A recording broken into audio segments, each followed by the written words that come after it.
मित्रों, रामानंद सागर जी की जो रामायण हम सभी ने टीवी पर देखी है, उसमें श्री राम और लक्ष्मण जी के सरयू जी में समाधि लेने के बाद ही रामायण समाप्त हो जाती है और इतनी ही कथा रामायण पढ़ने वालों को भी पता है।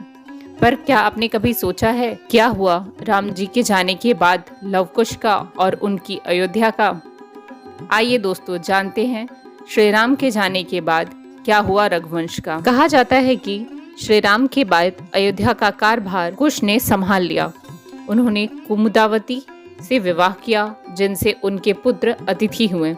अतिथि के पुत्र निषाद और निषाद के पुत्र नल हुए। नल के पुत्र नव और इसी तरह यह वंशावली बढ़ते बढ़ते आ पहुंची महाभारत काल के राजा बृहदबल तक।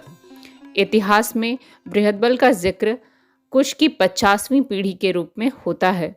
यही भगवान राम के वंशज भी थे, जिन्होंने कुरुक्षेत्र के युद्ध में कौरवों की ओर से युद्ध लड़ा था। चक्रव्यूह में युद्ध के दौरान अभिमन्यु और बृहदबल के बीच युद्ध हुआ, जिसमें अभिमन्यु के प्राणघात के तीर से बृहदबल की मृत्यु हो गई। पुराणों के अनुसार भरत, लक्ष्मण और शत्रुघ्न के भी दो दो पुत्रों का जिक्र मिलता है।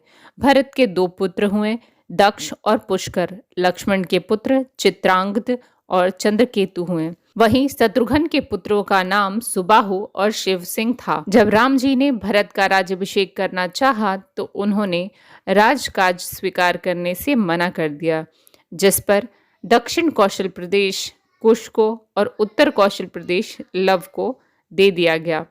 भगवान राम के काल में भी कौशल राज्य उत्तर कौशल और दक्षिण कौशल में विभाजित था।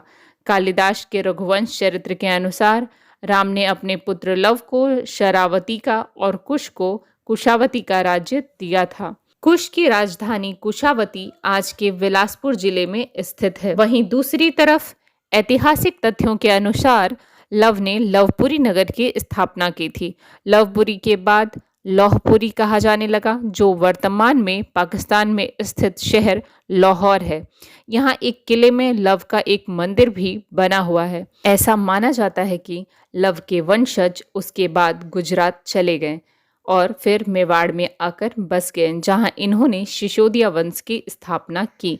शायद यही कारण है कि मेवाड़ का राज प्रतीक सूर्य है। दोस्तों, आपको ये सारी जानकारी कैसी लगी?